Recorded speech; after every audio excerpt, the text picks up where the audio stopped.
कलाम मुक़द्दस में से अपनी रहनुमाई के लिए नए अहदनामे से इफ्सियों के नाम पालूस रसूल का खत, उसका पहला बाब, उसकी 15 से 23 आयत को हम पढ़ेंगे। इफ्सियों पहला बाब 15 से 23 आयत तक।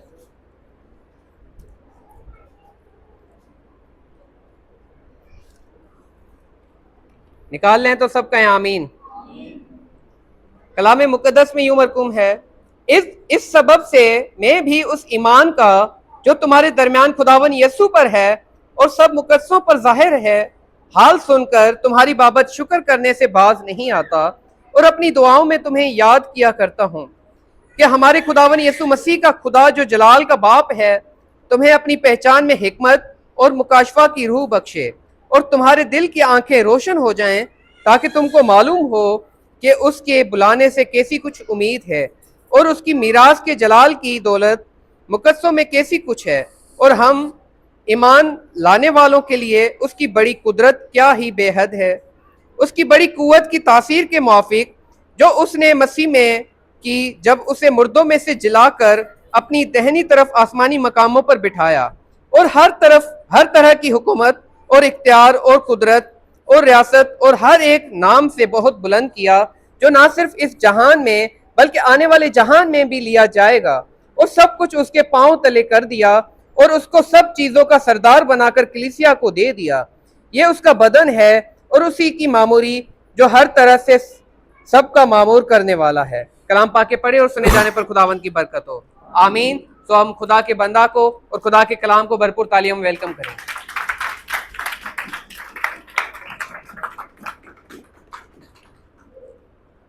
मसीह के अजीम बाबरकत नाम में आप सबको सलाम। बैठिए।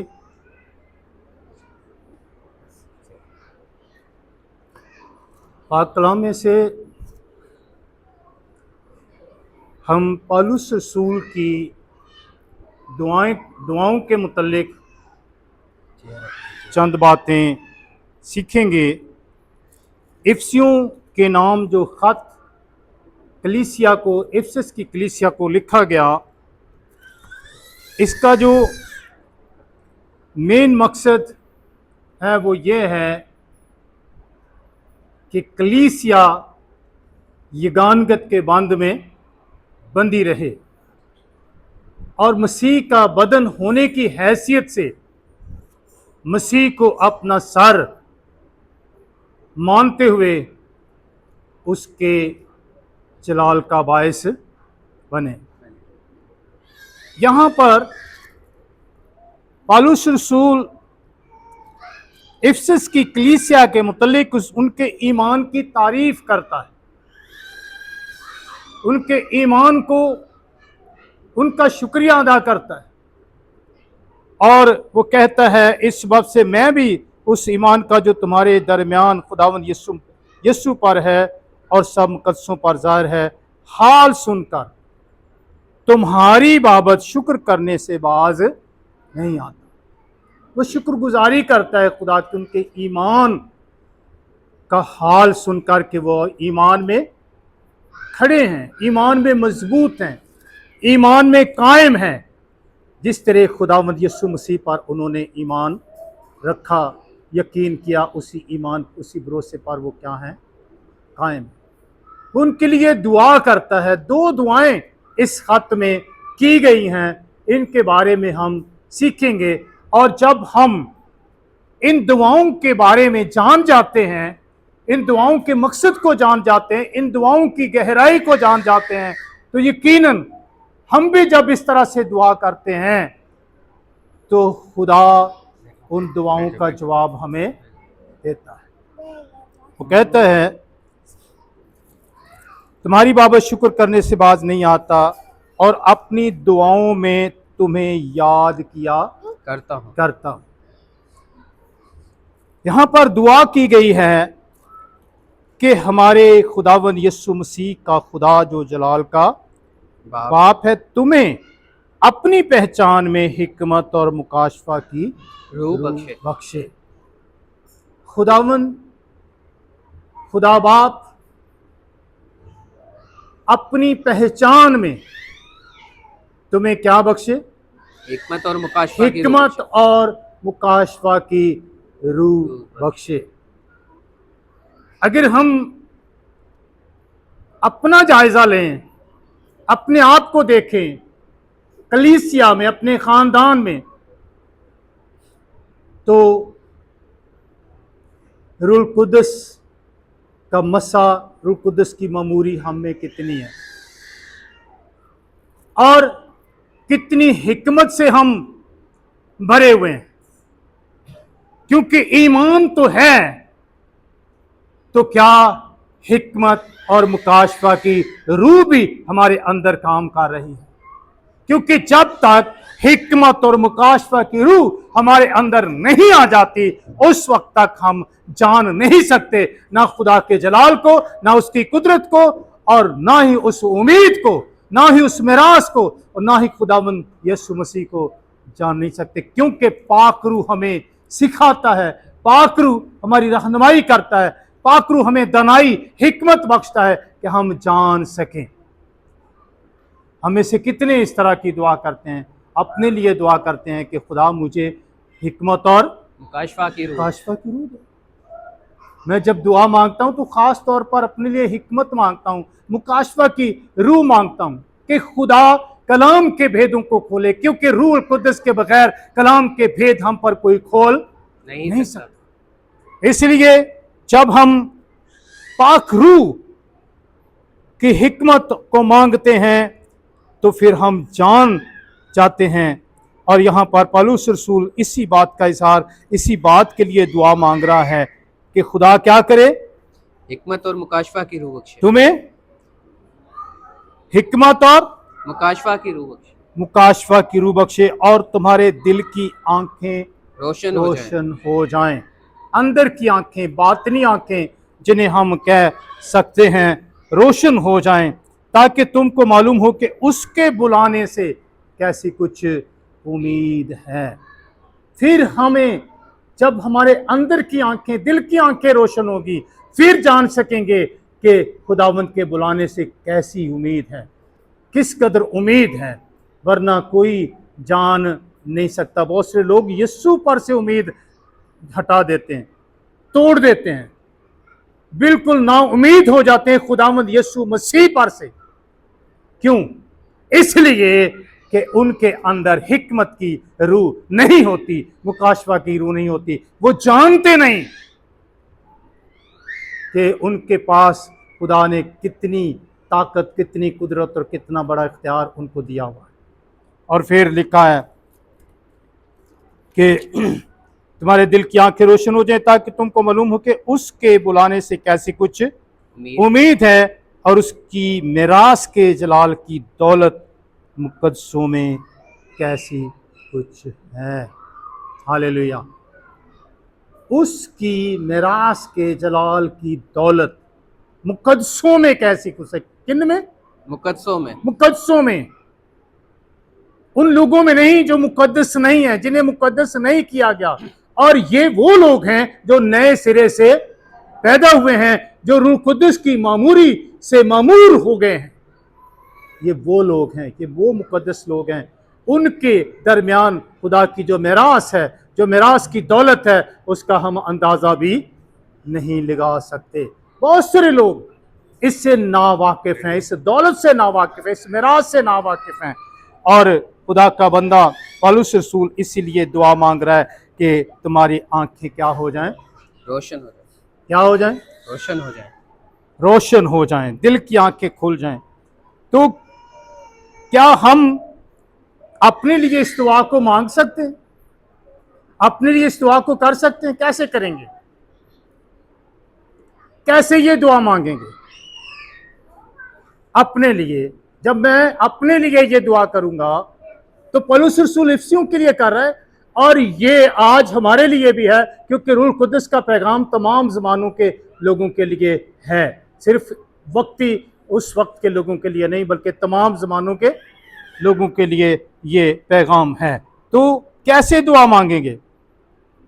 हम इस तरह से दुआ मांग सकते हैं कि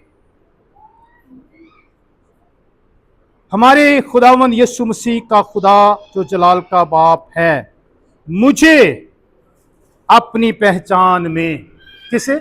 मुझे, यहां तुम्हें लिखा हुआ है, मुझे, लेकिन जब मैं दुआ मांगूंगा अपने लिए तो क्या कहूंगा? मुझे मुझे अपनी पहचान में क्या करे? हिकमत और मुकाशफा की रूह हाँ, बख्शे, हिकमत और मुकाशफा की रूह बख्शे, रूह बख्शे। और फिर आगे क्या, कैसे दुआ मांगेंगे? और मेरे दिल की आंखें रोशन हो जाए, और मेरे दिल की आंखें, मेरे अंदर की आंखें रोशन हो जाए। ਹੁਣ ਅਸੀਂ ਅਜੇ ਹਨੇਰੇ 'ਚ ਹੀ ਹਾਂ, ਇਸ ਲਈ ਤੇ ਬੱਚਿਆਂ ਨਾਲ ਖੇਡਦੇ ਰਹਿੰਦੇ ਆ, ਕਲਾਮ ਨਹੀਂ ਸੁਣਦੇ। ਸਾਡਾ ਧਿਆਨ ਕਦੀ ਇੱਧਰ ਕਦੀ ਇੱਧਰ ਕਦੀ ਇੱਧਰ ਕਦੀ ਇੱਧਰ, ਕਦੀ ਬਾਹਰੋਂ ਕੋਈ ਆਣ ਡਿਆ ਉਹਨੂੰ ਵੇਖਣ ਡਏ ਆ, कभी कोई इधर ਨੂੰ ਵੇਖਣ ਡਿਆ ਉਹਨੂੰ ਵੇਖਣ ਡਿਆ, ਇਹ ਕੀ ਵੇਖਣ ਡਿਆ? हमारी तवज्जो कलाम की तरफ नहीं होती, क्योंकि हमारा अंदर तारीख है, अंधेरा है, रोशनी नहीं है, दिलों के अंदर तारीकी छाई हुई है।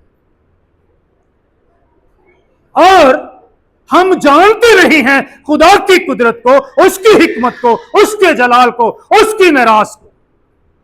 हमें जरूरत है ये दुआ मांगने की, हमें जरूरत है कि खुदा मेरे दिल की आंखें खोले, पहले तो मुझे हिकमत और मुकाशफा की रूह बख्शे, मैं जान सकूं उसके बुलाने से कैसी कुछ उम्मीद है, मेरी आंखें रोशन हो जाएं, मैं इस मिराज को पा सकूं। इस तरह से हम दुआ मांगे। कितने दुआ इस तरह से मांगते हैं? कभी मंगी इंज दी दुआ?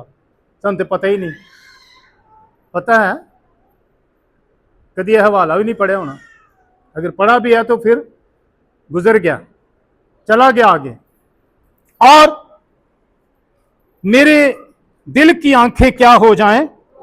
रोशन हो जाएं, ताकि मैं मालूम कर सकूं या जान सकूं कि उसके बुलाने से कैसी कुछ उम्मीद है और उसकी मिरास के जलाल की दौलत मुकद्दसों में कैसी कुछ है।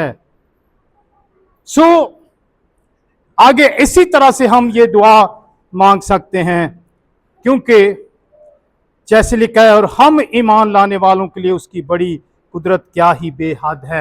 आप कह सकते हैं कि मुझ ईमान लाने वाले के लिए, किसके लिए?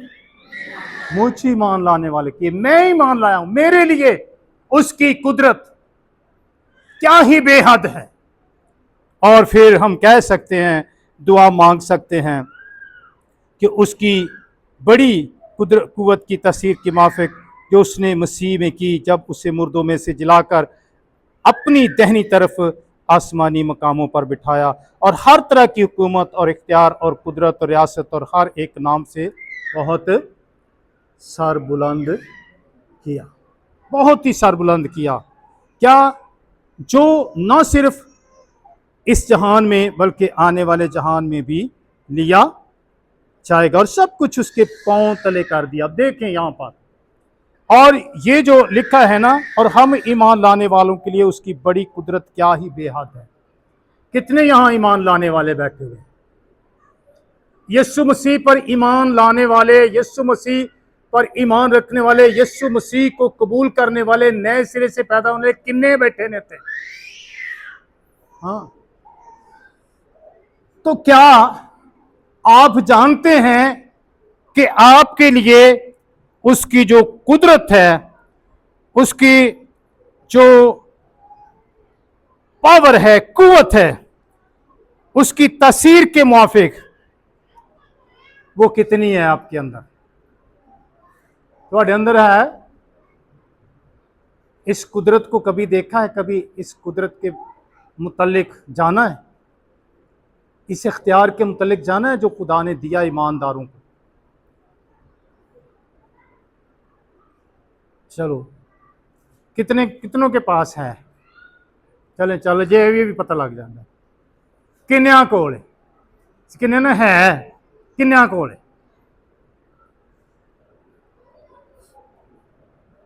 हुण किसी दा हथ नहीं उत्ते, हुण किसी कोल भी नहीं। ते ईमानदार सारे ही हैं, ईमानदार सारे ही हैं। ते कुदरत, इख्तियार किसी कोल भी नहीं है, लेकिन आपको मालूम नहीं, आप जानते नहीं, आपको पता नहीं।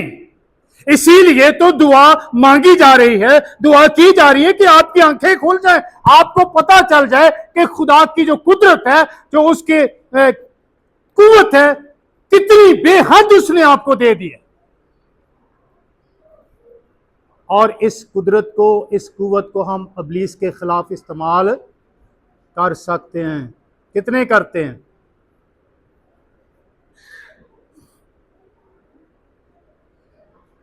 कितने करते हैं इस कुदरत को? क्योंकि सानू तो पता नहीं साढ़े कोले है, हमें तो ये मालूम ही नहीं है, पता ही नहीं है। और आपके पास इतनी कीमती चीज पड़ी हुई है और आप फिर भी महरूम हैं, फिर भी आप बेकार हैं, क्योंकि आपको पता ही नहीं है कि इतनी बड़ी कुव्वत और इतनी बड़ी ताकत आपके पास मौजूद है। और फिर भी शैतान से डरते और कांपते रहते हैं, खौफ ज़दा रहते हैं, उसकी बातों से डर जाते हैं, उसके कामों से डर जाते हैं, खौफ ज़दा हो जाते हैं। ये कुदरत कौन सी कुदरत है? यहां पर लिखा है, जो उसने मसीह में जब उसे मुर्दों में से जिलाकर अपनी दाहिनी तरफ आसमानी मकामों पर बिठाया। ये वो कुदरत है जिस कुदरत से उसने मसीह को क्या किया? जिलाया। ये क्या मामूली कुदरत है? ये गैर मामूली कुदरत है जो दी गई है, जो आपके पास है, लेकिन आप इसको इस्तेमाल में नहीं ला रहे, पता ही नहीं है। इसीलिए दुआ किया करें, मेरियां अखां की हो जान, खुदा मैनू हिकमत ते मुकाशफा दी रूह दे, मैनू पता लगे कि मेरे अंदर कितनी बड़ी मेरास, कितनी उम्मीद, कितनी बड़ी दौलत, कितना बड़ा इख्तियार, कितनी बड़ी कुदरत, कितनी बड़ी ताकत मेरे अंदर मौजूद है। मेरे अज़ीज़ों, लिखा है हर तरह की हुकूमत और इख्तियार और कुदरत और रियासत और हर तरह, हर एक नाम से बहुत क्या किया? बुलंद किया, जो ना सिर्फ इस जहान में बल्कि आने वाले जहान में भी लिया जाएगा। और आगे देखें, और सब कुछ उसके पांव तले कर दिया और उसको सब चीजों का सरदार बनाकर कलीसिया को दे दिया। अब सब चीजों का सरदार जो है वो खुदावंद यीशु मसीह है। और ये किसको दिया गया? कलीसिया कितने वे? कितने कलीसिया वांडे गई है, हैं घूमन गई है, तफरी करन गई है जी। हाँ, आप हैं कलीसिया, आप हैं खुदा के लोग, आप हैं ईमानदार, आपको दिया गया है खुदावन यीशु मसीह सरदार बनाकर। और फिर लिखा है, और सब कुछ उसके पांव तले कर दिया और उसको सब चीजों का सरदार बनाकर कलीसिया को दे दिया। ये उसका कौन उसका बदन है? कलीसिया। कलीसिया के लोग उसका क्या हैं? बदन हैं। और ये देखें, और उसी की ममूरी जो हर तरह से सबका ममूर करने वाला है। अब दो चीजें यहां पर हैं। कलीसिया एक तो बदन है और एक उसकी क्या है? मामूरी है, उसकी कुदरत है, उसका जलाल है कलीसिया। लेकिन अगर कलीसिया तारीकी में डूबी हुई है, अंधेरे में डूबी हुई है, तो क्या वो उसका जलाल है, उसकी मामूरी है? नहीं। लिखा है सब कुछ उसके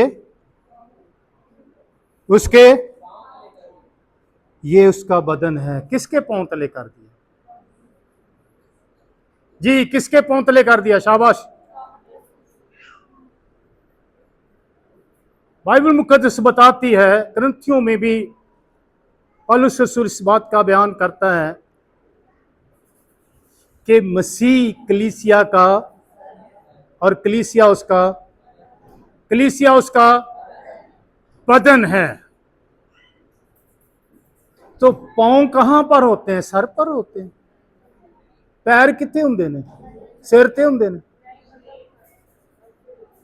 जब कलीसिया बदन है तो किसके पांव के नीचे ये सब कुछ? हुण ना बोले आज कलीसिया के, क्योंकि कलीसिया खुदावंत का बदन, खुदावंत की मामूरी है, खुदावंत का जलाल है। उसके पांव के नीचे हुकूमतें, रियासतें। क्या है? हुकूमतें, रियासतें, कुदरतें, इख्तियारात। वाह, क्या चाहिए? ये सब कुछ तो कहां पर है मेरे अज़ीज़ों? जब आगे जाके हम पढ़ते हैं ना इफिसियों के खत में 6 बाब में, तो वहां लिखा है कि तुम्हारी जो कुश्ती है ना वो खून और गोश्त से नहीं है, बल्कि हुकूमत वालों, इख्तियार वालों और शरारत की उन रूहानी फौजों से जो आसमानी मकामों में रहती हैं। ये नीचे हैं पांव के। शरारत की फौजें, हुकूमतें, इख्तियारात, सब कुछ किसके पांव के नीचे? कलीसिया के। लेकिन कलीसिया को जानने की जरूरत है, उसे ये सब कुछ सीखने की जरूरत है। आगे बढ़ेंगे थोड़ा सा, 3 बाब की 14वीं आयत में भी आ जाते हैं, इसमें भी थोड़ा सा सीखते हैं। इस बाब से मैं उस बाप के आगे घुटने टेकता हूं जिससे आसमान और जमीन का हर एक खानदान नामजद है, कि वो अपने जलाल की दौलत के मुआफिक तुम्हें ये अनायत करे कि तुम उसके रूह से अपनी बातनी इंसानियत में बहुत ही जोरावर हो जाओ। हालेलुया।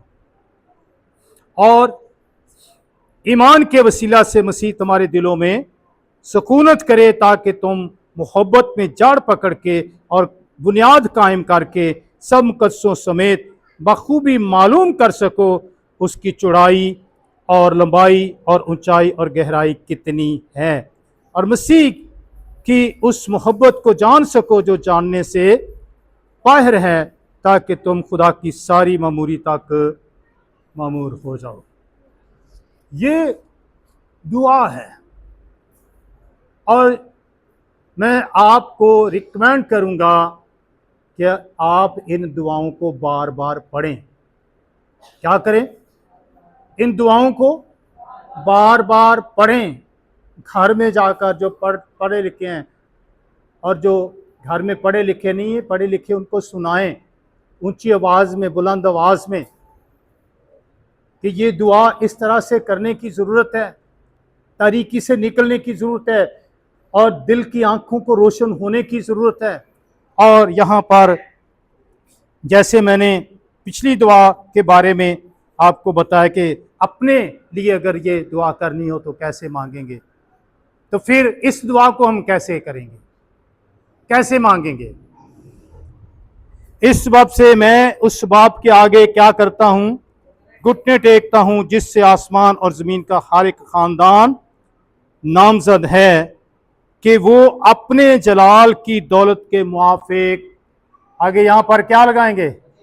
यस, मुझे, वो अपने जलाल की दौलत के मुआफिक मुझे क्या करे? ये अनायत करे कि मैं क्या करूं? मैं उसके रूह से अपनी बातनी इंसानियत में बहुत ही जोरावर हो जाऊं, और ईमान के वसीला से मसीह, आगे आप कहें, क्या कहेंगे? मेरे दिल में क्या करे? सुकूनत करे। ईमान के वसीला से मसीह मेरे दिल में क्या करे? सुकूनत करे। फिर आगे क्या लिखा है? हाँ, यहां तुम लफ्ज है, इसकी जगह क्या लगाएंगे हम?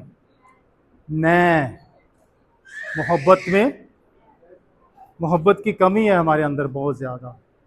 ख़ानदानों में, घरों में कमी है।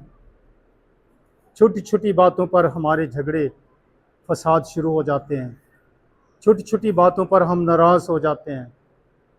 जहाँ मोहब्बत होती है वहाँ कोई नाराज़गी कोई होती है? वहाँ गलती भी जो है इग्नोर कर दी जाती है। और यहाँ पर अपने लिए दुआ मांगें ताकि मैं क्या करूं?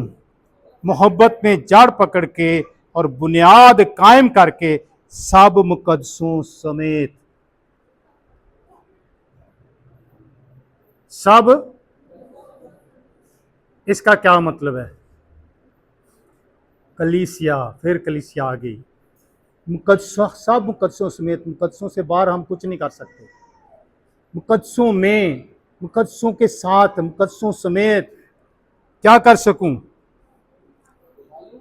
उसकी चौड़ाई और लंबाई और ऊंचाई और गहराई कितनी है बखूबी मालूम कर सकूं और मसीह की उस मोहब्बत को जान सकूं जो जानने से बाहर है, ताकि अब क्या करेंगे?